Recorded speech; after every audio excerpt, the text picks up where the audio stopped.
নির্বাচন কমিশন নিয়োগ আইন, প্রধান নির্বাচন কমিশনার এবং অন্যান্য নির্বাচন কমিশনার নিয়োগ আইন একটা খসড়া তৈরি করে আমরা সেখানে বিতরণ করেছি এবং একটা হলফনামারও একটা খসড়া তৈরি করে বিতরণ করেছি। এবং এটা অনেকদিন থেকে আমরা করে আসছিলাম।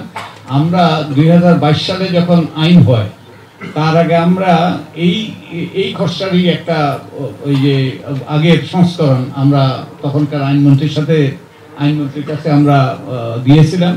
আইনমন্ত্রী বলছেন সময় নাই। তারপরে এটার উপর যখন একটু জনমত সৃষ্টি হলো তখন ওনারা একটা আইন করলেন এবং এটা কোনো আইন হয়নি। এটা মূলত আগের যেটা প্রজ্ঞাপন ছিল, যে প্রজ্ঞাপনের ভিত্তিতে নুরুল হুদা কমিশনকে গঠন করা হয়েছিল, রকিব কমিশনকে গঠন করা হয়েছিল, সেটারই ওই আইন হিসাবে তিনি তারা সংসদে পাশ করলেন। শুধু একটা জিনিসে যুক্ত করলেন, সেটা হলো যে একটা ইন্ডেমনিটি ক্লজ, দায় মুক্তির একটা বিধান যুক্ত করে ওইটাই হলো আইন হয়ে গেল। এবং এটা অত্যন্ত ওই যে অগ্রহণযোগ্য আইন, কারণ এই আইনের মাধ্যমে যাকে তারা চান তাকেই তারা নিয়োগ দিতে পারে। কারণ এই আইনের মধ্যে যে আইন এখন বর্তমানে আছে সেই আইনের মধ্যে কতগুলো ওই যে সংবিধিবদ্ধ প্রতিষ্ঠান, বিধিবদ্ধ প্রতিষ্ঠান এবং সাংবিধানিক প্রতিষ্ঠানের প্রধানরা থাকতেন এবং 2 জন এই যে বাইরের লোক থাকতেন, নাগরিক সমাজের প্রতিনিধি, এবং যে যারা আনফরচুনেটলি আমরা যে এই সকল প্রতিষ্ঠানে যারা প্রধান তারা সবাই অনুগত, দুর্ভাগ্যবশত এটাই বাস্তবতা। আর যারা যেমন এই বর্তমান কমিশনের কে যখন নিয়োগ করা হয় তখন যেই দুইজন কে নাগরিক সমাজের প্রতিনিধি হিসাবে সেখানে যুক্ত করা হয়েছিল, 2 জনেই দলীয় বলতে পারেন। একজন ছিলেন আমাদের সোহুল হোসেন সাহেব, আমাদের বন্ধু ডক্টর ব্রিগেডিয়ার সাখাওয়াত হোসেনের সহকর্মী। তিনি অত্যন্ত যোগ্যতার সাথে দায়িত্ব পালন করেছেন 2008 সালের নির্বাচনে, কিন্তু তারপরে তিনি যে ক্ষমতাসীন আওয়ামী লীগের মনোনয়ন চেয়েছিলেন 2018 সালে, তো উনি তো পক্ষপাতদুষ্ট হয়ে গেছেন, দলীয় হয়ে গেছেন। আরেকজন ছিলেন আমার যতটুকু মনে পড়ে চট্টগ্রাম বিশ্ববিদ্যালয়ের এক নারী ছিলেন এবং তিনিও পক্ষপাতদুষ্ট। তো এই যে যাকে নিয়োগ করতে চেয়েছেন সরকার তারাই নিয়োগ পেয়েছেন এবং তাদের কার্যক্রমেই বোঝা গিয়েছে যে তারা যে পক্ষপাতদুষ্টতার ঊর্ধ্বে উঠতে পারেন নাই। তারা ওই ক্ষমতাসীন দলের যেই এজেন্ডাটা সেটাই বাস্তবায়ন করেছে। যেমন আমাদের ওই বন্ধুদের রাজনৈতিক দলগুলোর দেয় নাই, নিবন্ধন দেয় নাই। 2টো রাজনৈতিক দলের নিবন্ধন দিয়েছে, তাদের নাম কেউ শুনে নাই, তাদের অস্তিত্ব ছিল না। এইরকম অনেকগুলো এবং তারা আরো অনেকগুলো সাফাই গিয়েছেন। যেমন এই তারা নির্বাচন করেছে, নির্বাচন করাই তাদের দায়িত্ব।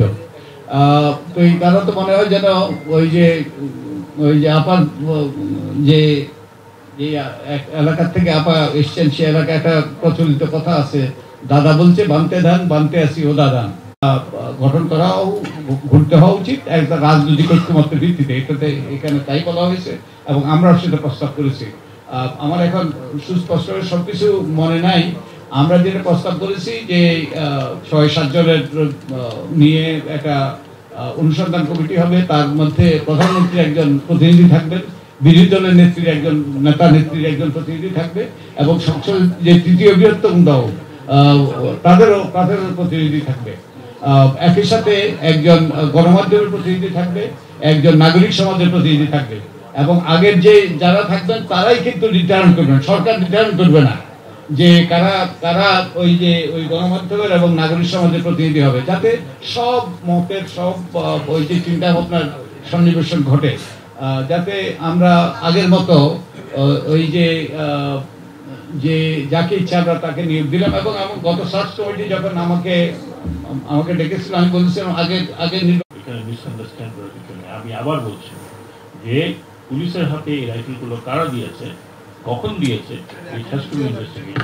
তখন আমরা পুলিশ সংস্কারের কথা বলছি সেই সময়। And 7.62 is মারাত্মক rifle which is given to the armed forces alone এবং border guard, because that kills.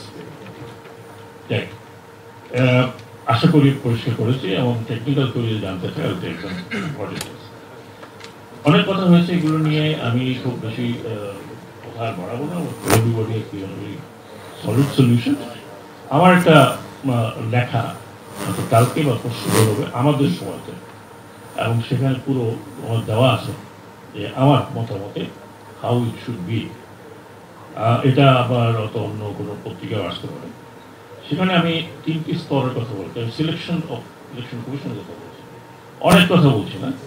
সেখানে 3টি স্তরের কথা বলেছি। প্রথম স্তরে আপনারা যেগুলো আলোচনা করলেন, একটি কমিটি হবে যেখানে সিভিল সোসাইটি থাকতে পারে, যেখানে পলিটিক্যাল পার্টির রিপ্রেজেন্টেশন থাকতে পারে, এবং এবং কিছু অফিসিয়াল থাকতে পারে, যেমন আমি বলছি cabinet secretary should head that, এবং এখান থেকে সাধারণ নামগুলো পাওয়া যাবে।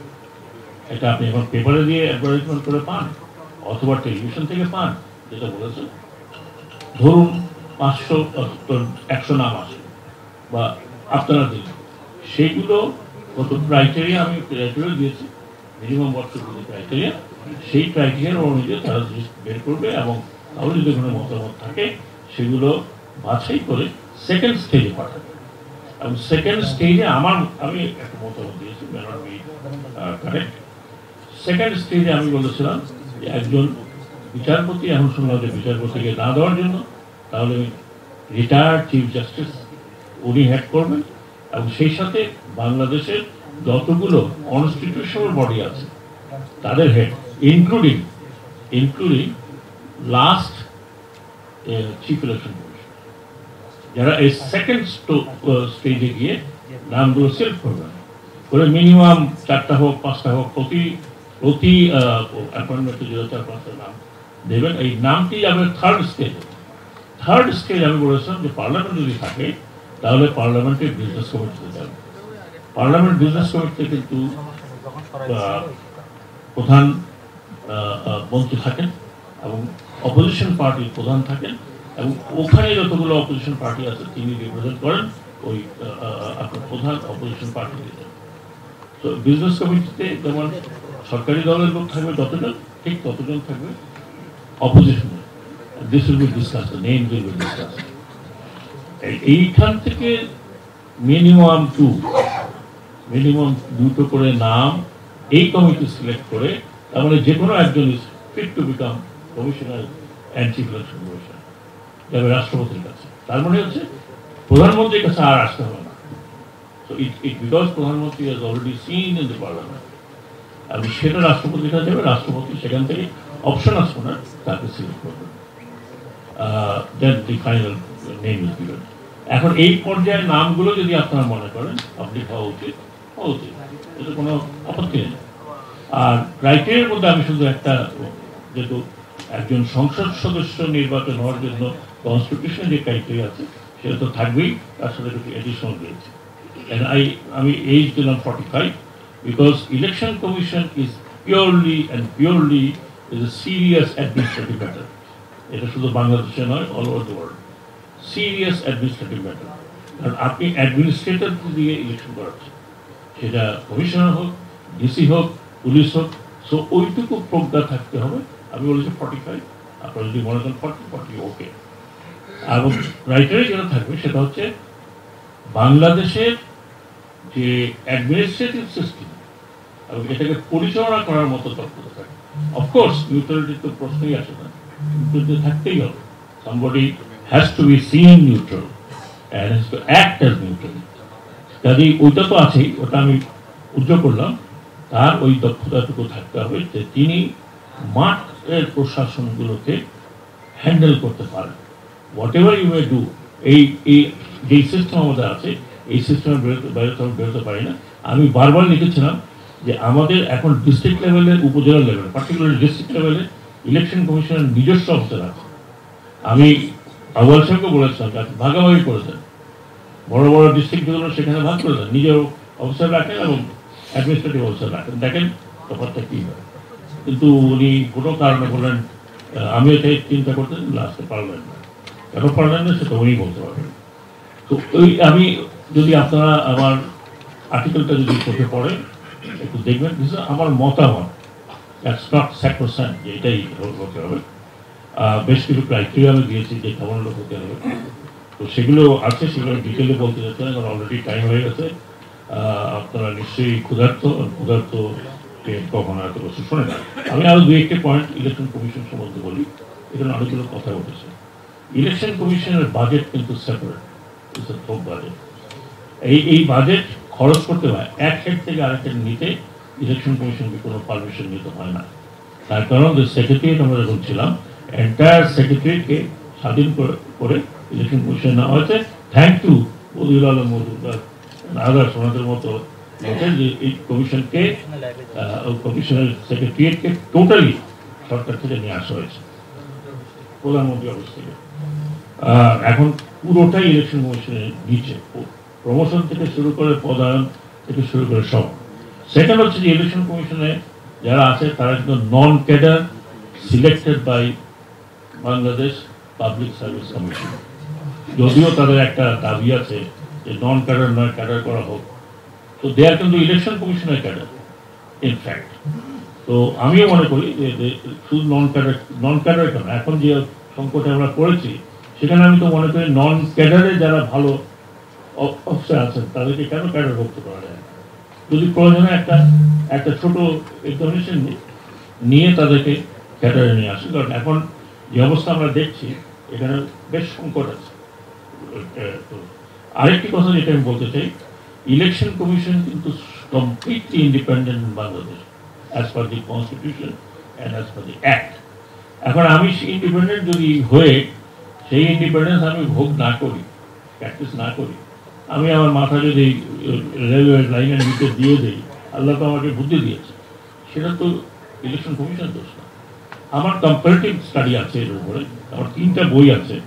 একটা তো বাংলাদেশ ইলেকট্রাল গভর্নেন্স, আলিম জানে, আরেকটি comparative study of south Asia, আরেকটি হচ্ছে আমি যে সংস্কারগুলো আমরা করেছিলাম সেটা।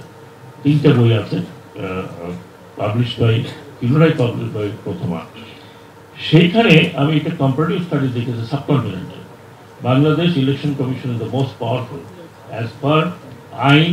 এবং আলিম এগ্রি করবেন আমার সাথে, যতগুলো subcontinent, I am not talking about England America, সাবকন্টিনেন্টে যতগুলো ইলেকশন কমিশন আছে, আইন অনুযায়ী Bangladesh election commission at this moment still is most powerful যদি তারা ইমপ্লিমেন্ট করেন। সরি টু সে, এই কতগুলো আইন আমরা সবাই মিলে এখানে যারা আছেন সবাই চিনি, আমরা কতবার জেনারেলের সাথে আলাপ করেছি, পলিটিক্যাল পার্টির সাথে আমরা মিনিমাম 3বার আলোচনা করেছি, করে সংস্কার এনেছে না, তার অনেকগুলো এখন নেই। অনেকগুলো যেগুলো অসুবিধা ছিল সেগুলোকে ডাইলিউট করা হয়েছে। তো আমি অনেক কথা এখানে বলেছেন, আর আমি বেশি বাড়াবো না। আমি শুধু এটুকু বলবো যে নির্বাচন শুধু নির্বাচন কমিশনে দিয়েই হয় না। আমরা করতে পেরেছি, আপনারা অনেকে বলেছেন রিলেটিভলি ভালো হয়েছে, বলবো না দি বেস্ট, বাট 4টা ইলেকশন রিলেটিভলি ভালো হয়েছে। তার কারণ হচ্ছে সেখানে একটা নিউট্রাল গভর্নমেন্ট ছিল।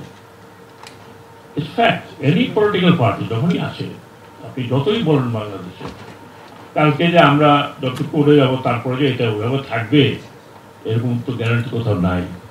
কাজেই আমি মনে করি ইলেকশনের জন্য যে has to be a kind of neutral government, সেটা আপনি কেয়ারটেকার করেন, ইলেকশন সম্বন্ধীয় ইলেকশন পিরিয়ডের একটা সরকার বলেন, এটা পলিটিক্যাল পার্টিকে ডিসাইড করতে হবে যে তারা এই স্পেসটুকু দেবে কি দেবে না। না হলে আমার অভিজ্ঞতা 5 বছর এবং আরো 5 বছর ধরে স্টাডি, হায়ার স্টাডি, বাংলাদেশে it is not possible, humanly not possible, যত ভালোই নির্বাচন কমিশন হোক, যখন সরকার থাকে। আর আমাদের অভ্যাস হচ্ছে সরকার থাকা মানে আমরা সরকারি লোক, সেই হিসাবে যদি ভালো নির্বাচন করতে হয় তাহলে আমার মনে হয় যে একটা ইন্টারিম ব্যবস্থা থাকতে হবে। সেটা আপনারা যদি কনস্টিটিউশন বলেন, bring it into constitution, whatever way it is, এটা has to be decided by the political party, all political party. Last কথা আমি যেটা বলবো যে ইলেকশন কমিশনকে আপনাকে কাজ করার সুযোগ দিতে হবে। একটা এক্সাম্পল দিই, আমরা অনেক ভালো ইলেকশন করেছিলাম উইদাউট এনি ইন্টারফারেন্স। হয়তো অনেকে এই বিষয়ে অনেক কিছু কথা থাকতে পারে, আসলে দেখছি অনেকে দোষারোপ করে, আমিও included that, but I can tell you with my sincerity and honesty, আমি অন্তত জানি না যে ওই ইলেকশনে ম্যানিপুলেশন আমাদের তরফ থেকে কিন্তু হয়েছিল কিনা, হলে হয়তো হয়ে থাকতে পারে, আর নট। বাট আমি এটা বলি, ওই ইলেকশনে আমি যা দেখেছি যে পার্টিসিপেশন অফ পিপল, আমি বহু জায়গায় গেছি, অ্যারাউন্ড 80, 83, 84, 85%, মানে আপনারা সবাই দেখেছেন, আপনার কাজ করেছেন, আবার 87% ছিল। তো সবকিছু তো মানে is visible. Lastly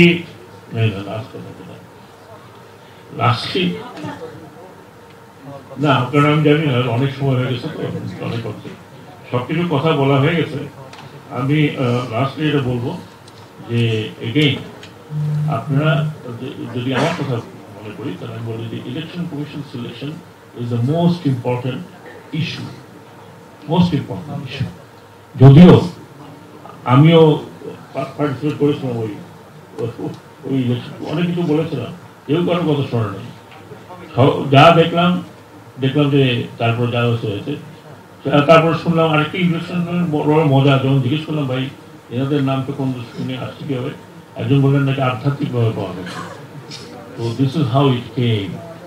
political party participation আমি 2 স্টেজে বলেছিলাম, একটা হলো প্রথম দিকে আপনারা যদি পার্টিসিপেট করতে চান দেনই পার্টিসিপেট, আর হচ্ছে সংসদে যারা থাকবেন, তো সব পলিটিক্যাল পার্টি সংসদে থাকবেন। লাস্টলি আমি বলি, গত বেশ কিছুদিন আগে আমি একটা আমার মতামত দিয়েছিলাম যে বাংলাদেশে কিছু সমস্যা হয়ে যাবে, সেটা নিয়েও দেখলাম যে অনেকে অনেক হইচই করছে। প্রাদেশিক কথা কেন বললাম? ডিসেন্ট্রালাইজেশনের কথা বললাম। Unless you decentralize this country, it's very difficult to govern, it's very difficult to control the politics itself. এটা আমরা দেখলাম, আমি সেই অভিজ্ঞতা থেকে বলেছি। সেখানে আমি বলেছিলাম we can try proportional representation of 150, 150, যেটা নেপালের মিক্সড সিস্টেম, ওই মিক্সড সিস্টেমটা আমি সাজেস্ট করেছিলাম যে 150 ইয়ার 150 first pass the post, apt না ফার্স্ট পাস দ্য পোস্ট বলতে। তাহলে কি হবে যে 150-র মধ্যে অনেক দল, আমি হয়তো জোনাস সাকিকেও দেখবো যে পার্লামেন্ট, এটা আমার মনে হয় যে এখন প্রতিবার মোটিভেশন সাহেব আছেন, আমি জানি না উনি আমার কথা কখনো শুনবেন কি, আগে শুনবেন, এখন শুনবেন। তো উনি যদি আমাকে বলেন আমি এত প্রেজেন্ট করতে পারি।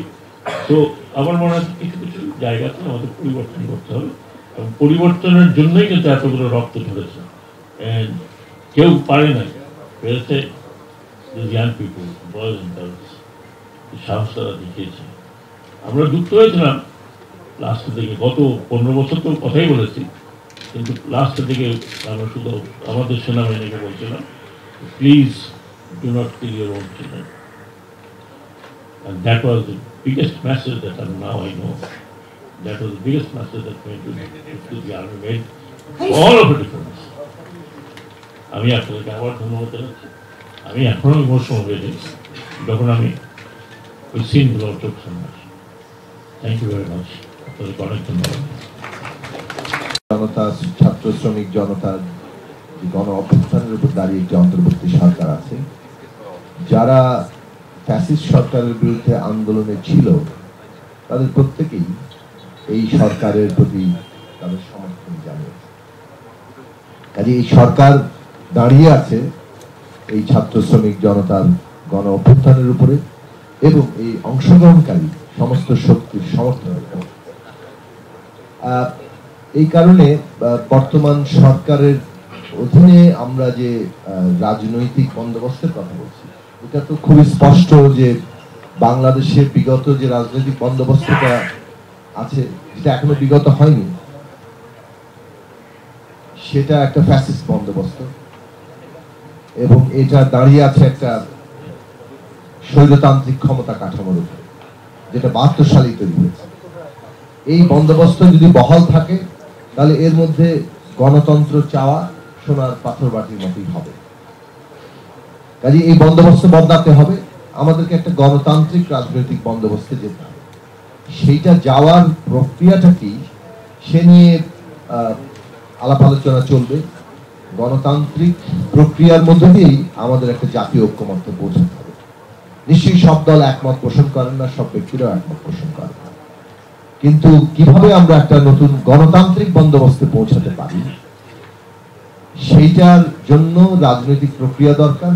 সেই রাজনৈতিক প্রক্রিয়া বর্তমান সরকার কিছু শুরু করার চেষ্টা করছেন।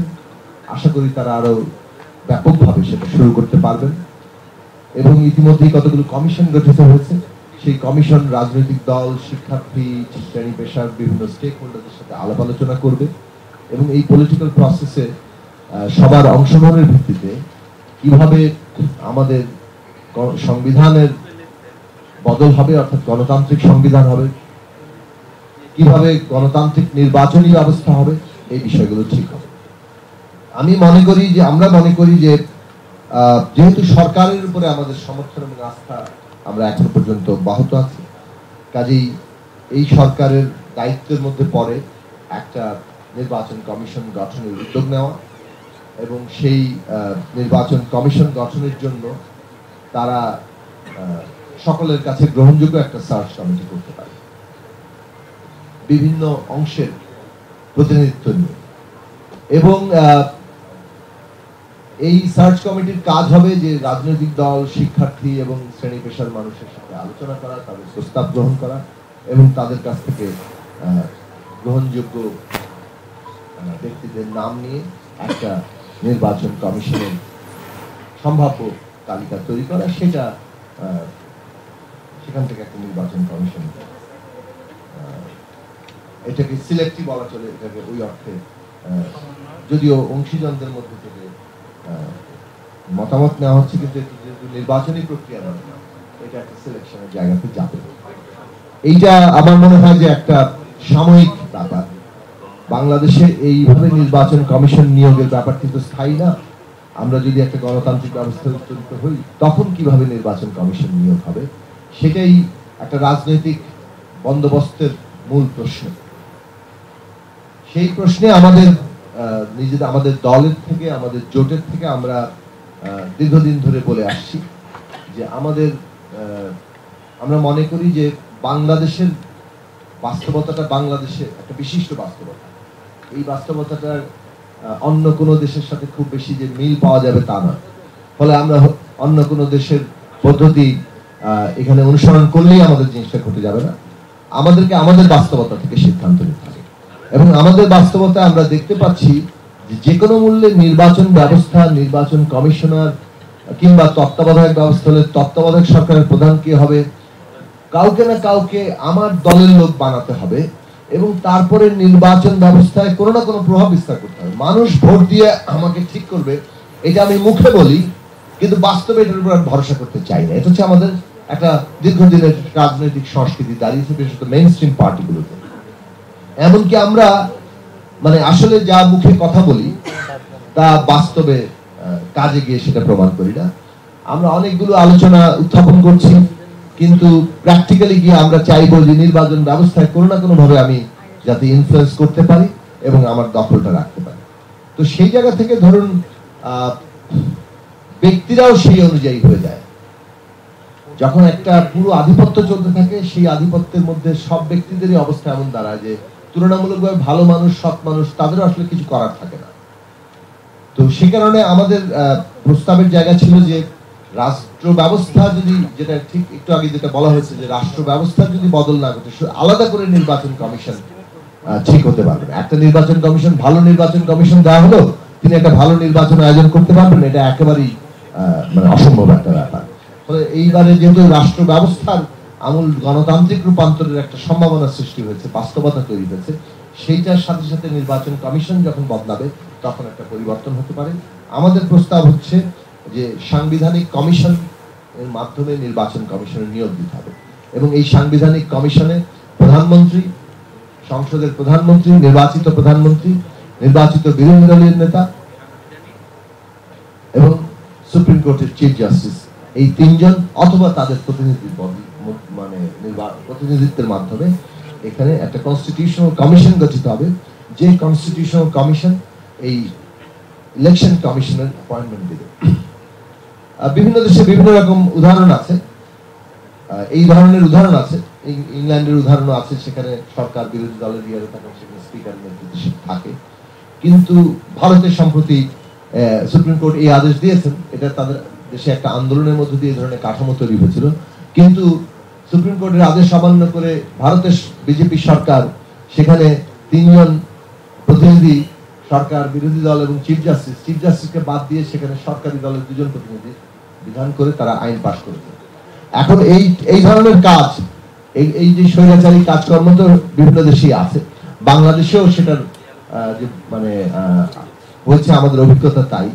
ভবিষ্যতে যে হবে না এটা আমরা হয়তো গ্যারান্টি করতে পারি না, কিন্তু আমাদের এমন একটা জায়গায় যাওয়া দরকার যেখানে আমরা হয়তো এই বন্দোবস্তটা প্রতিষ্ঠা করতে পারবো যে ভবিষ্যতে রাজনৈতিক দলের ক্ষেত্রে ক্ষমতাসীন এবং বিরোধী দল উভয় দল মিলেই যাতে নির্বাচন কমিশন অ্যাপয়েন্ট করে, যাতে অ্যাপয়েন্টেড ব্যক্তিরা, নিয়োগপ্রাপ্ত ব্যক্তিরা কোন একটা বিশেষ দলের প্রতি তাদের অনুগত থাকতে না হয়, এবং যখন তারা উভয় দল কর্তৃক নির্বাচিত অথবা অ্যাপয়েন্টেড হবেন তখন তাদের পক্ষে অনেক বেশি স্বাধীনভাবে নিজেদের কাজ করা সম্ভব হবে।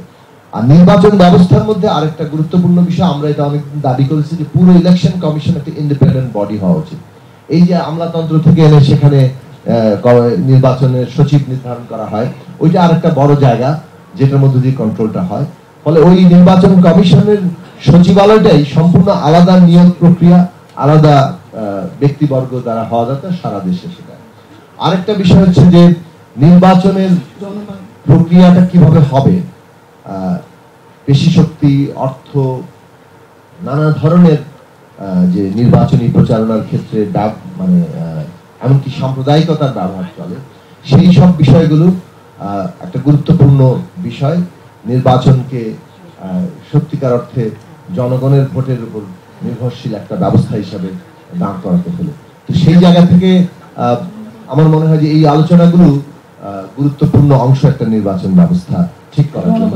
কেবলমাত্র সিইসি কিংবা 5 জন কমিশনার একটা ভালো নির্বাচন করে দিতে পারবেন, এটা বাংলাদেশে কখনোই দেখা যায় না। ধন্যবাদ। বিচার করতে হবে সৎ, যোগ্য, সাহসী। সাহসী কথাটা কিন্তু খুব ইম্পর্টেন্ট এখানে, যে সাহসী, কারণ যে কোনো নির্বাচনে সাহসিকতা ভীষণ রকম প্রয়োজন। কাজে সাহসী একজনকে নির্বাচন সার্চ কমিটিতে আপনারা দেবেন, যারা অনুসন্ধান করবে এবং নির্বাচন কমিশনারকে সেইভাবে নিয়োগ করবেন। এখানে হ্যাঁ, সেখানে তার অবশ্যই কিছু দক্ষতা এবং যোগ্যতা থাকতে হবে, সেটাও আমাদেরকে বিবেচনা করতে হবে।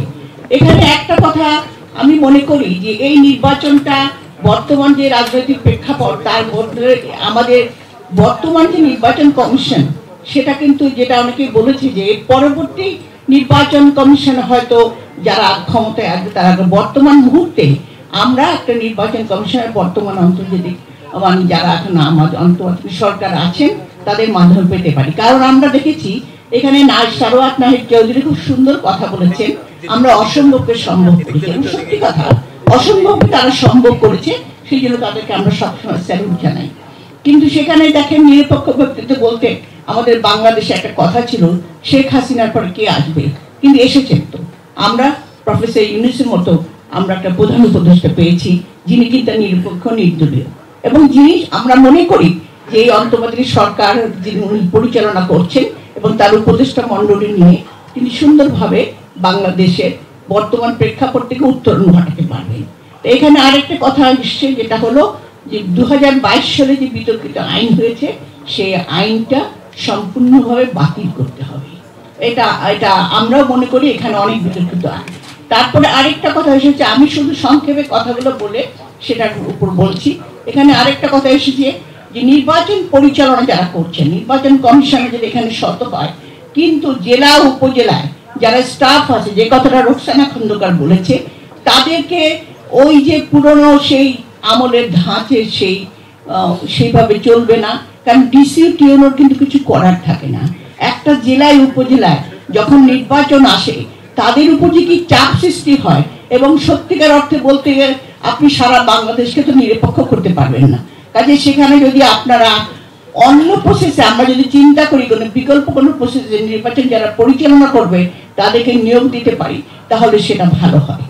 আর আরেকটি কথা বোধ হয়, আর সবচেয়ে বড় কথা আপনারা যেটা বলেছেন যে বর্তমান যে রাজনৈতিক, অ্যাকচুয়ালি কিন্তু রাজনৈতিক যারা দলগুলো আছে বর্তমান মুহূর্তে, আমি মনে করি বাংলাদেশে দেখেন আপনার সে 52 সাল থেকে শুরু হয়ে আজ পর্যন্ত যতগুলো আন্দোলন গেছে, এক একটা আন্দোলন থেকে আমরা এক একটা ধাপ এগিয়ে গিয়েছি, এবং বর্তমান মুহূর্তে আমি মনে করি রাজনৈতিক দলগুলো মোটামুটি ঐক্যমতে আছে।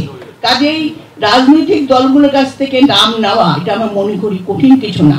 রাজনৈতিক দল থেকে নিতে হবে, নাগরিক সমাজ থেকে নিতে হবে, শিক্ষা বিভাগের কাছ থেকে নিতে হবে, ছাত্রদের কাছ থেকে নাম নিতে, সবকিছু নিয়ে একটা নির্বাচন অনুসন্ধান কমিটি তারা প্রতিনিধি নিয়ে আলাপ আলোচনা করে, এবং এখানে যে কথাগুলো এসছে তর্ক বিতর্কের মধ্যে দিয়ে আমরা প্রপার একটা সার্চ কমিটি সহ আমরা নির্বাচন কমিশন গঠন করব।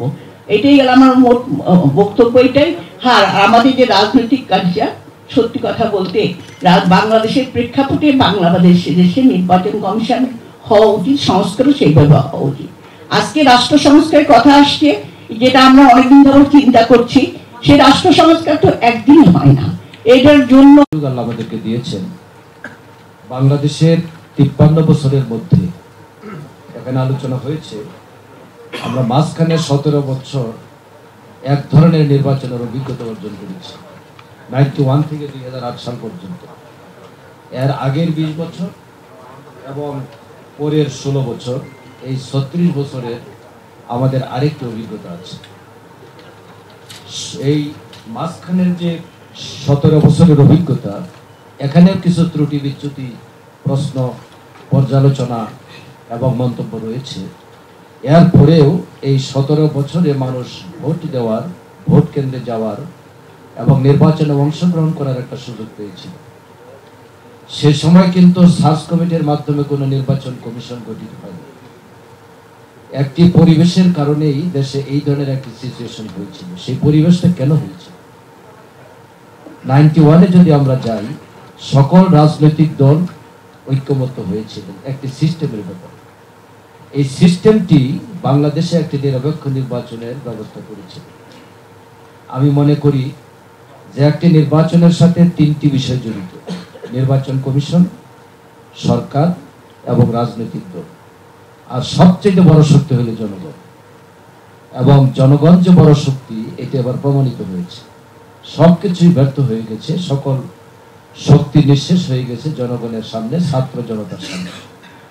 এই 3টি বিষয়কে যদি সামনে আনা হয়, তাহলে আজকে একটি বিষয় নিয়ে আমরা আলোচনা করছি, কিন্তু আমাদের 3টির ইনভলভমেন্ট লাগবে। এই 3টির ইনভলভমেন্ট ছাড়া আসলে নিরপেক্ষ নির্বাচন বাংলাদেশে হবে না, হওয়ার কোনো সুযোগ নেই। আসলে আজকের যে পরিস্থিতি, সার্চ কমিটি গঠনের যে প্রক্রিয়া, আমি মনে করি এটা মোটেই ঠিক নয়। 2022 সালের যে আইনটা প্রণয়ন করা হয়েছে, এই আইনটাও একটা উদ্দেশ্য নিয়ে প্রণয়ন করা হয়েছে। জুডিশিয়ারিকে কোনো অবস্থাতেই পাবলিক কোনো ইন্টারেস্টের সাথে সম্পৃক্ত করা উচিত। এটার সবচেয়ে বড় কুফল আমরা পেয়েছি 2006 সালে। কারণ বিতর্ক যাই থাকুক, পরবর্তী প্রধান নির্বাচন চিফ জাস্টিস কে হবেন, তিনি হবেন নেক্সট কেয়ারটেকার সরকারের প্রধান। এই ধরনের একটি রাজনৈতিক দৃষ্টিভঙ্গি মাথায় কাজ করে, ফলে গোটা অ্যাপয়েন্টমেন্টটাই হয়ে যায় পলিটিক্যাল। সুতরাং পলিটিক্যাল কোনো অ্যাপয়েন্টমেন্ট কার্যক্রমের সাথে জুডিশিয়ারিকে ইনভলভ করা ঠিক নয়। বিচারপতিরাও আজকে এমনভাবে গড়ে উঠছেন, তারা নিজেরাই ঘোষণা দিচ্ছেন যাবে শপথবদ্ধ রাজনীতি। কাজে এই অবস্থা থেকে আমাদের জুডিশিয়ারিকে সেভ করতে হবে। আমরা মনে করি যে নির্বাচন কমিশনের জন্য সার্চ কমিটি গঠনের লক্ষ্যে অবশ্যই আইন প্রণয়ন করা উচিত, এবং এক্ষেত্রে কমপক্ষে 5 শ্রেণীর লোকজনের সম্পৃক্ত থাকা উচিত।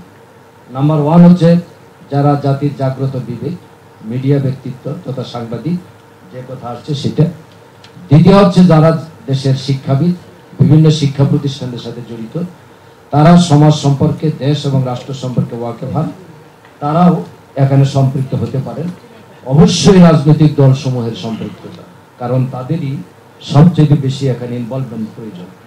সুশীল সমাজ, সর্বশেষে আমি বলবো ছাত্র সমাজ, কারণ ছাত্ররা কোনো অবস্থাতেই এই ধরনের একটি সিদ্ধান্ত গ্রহণের বাইরে থাকা উচিত হবে।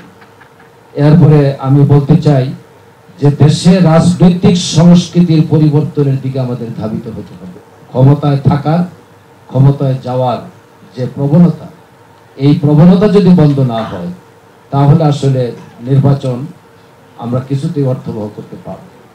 আমি আশা করব যে আজকে যেটা শুরু হচ্ছে, একজন বিশিষ্ট নাগরিক ঠিক করবেন, যার একজন অবশ্যই মহিলা হবে। এই সার্চ কমিটি দিয়ে যে নির্বাচন কমিশনটি গঠিত হয়েছিল 2022 সালে, তারা 2024-এ কি নির্বাচন আমাদেরকে উপহার দিয়েছে আমরা দেখেছি।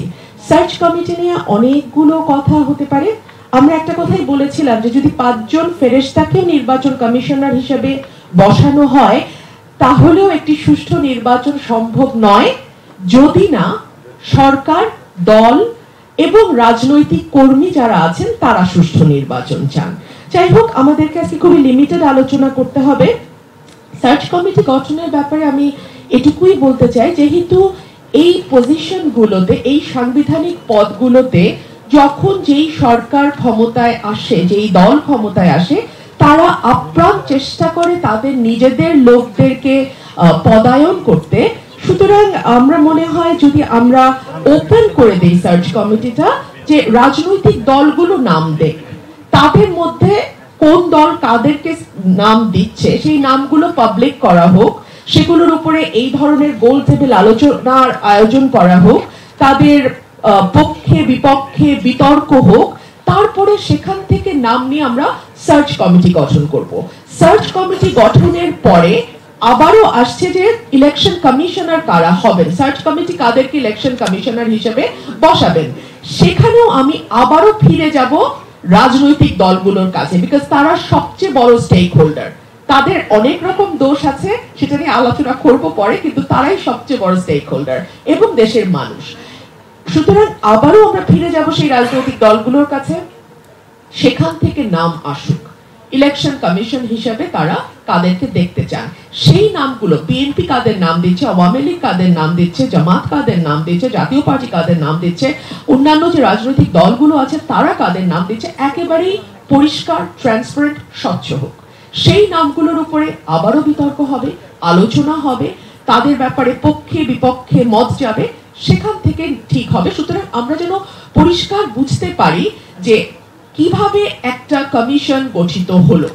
এখন পর্যন্ত কিন্তু আমরা অন্ধকারে, যখন নির্বাচন কমিশন আইনটি আসলো সেই সময় আমি সংসদে ছিলাম, অনেকগুলো কথা আমি আমার সংসদীয় স্ট্যান্ডিং কমিটিতে বলেছি, আমার ভাই শামীম হায়দার পাটোয়ারিও সেই সময় ছিলেন, অনেক আলোচনা হয়েছে, অনেকগুলো প্রস্তাব আমি সুনির্দিষ্ট প্রস্তাব স্ট্যান্ডিং কমিটিতে দিয়েছি, কোনো কিছুই শোনা হয়নি। এবং খুব ইন্টারেস্টিংলি দাড়ি কমা জাতীয় সংশোধনী দুটো নেওয়া হয়েছে এবং সেটা খুব বড় গলায় বলা হয়েছে যে আমরা বিরোধী দল থেকে সংশোধনী নিয়েছি।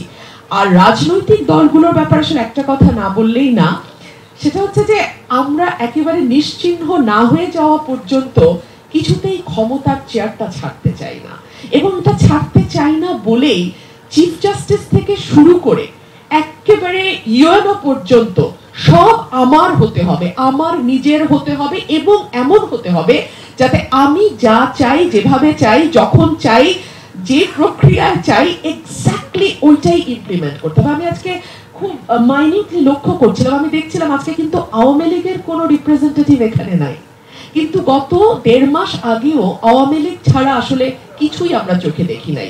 এটা কিন্তু একটা বড় শিক্ষা আমাদের জন্য।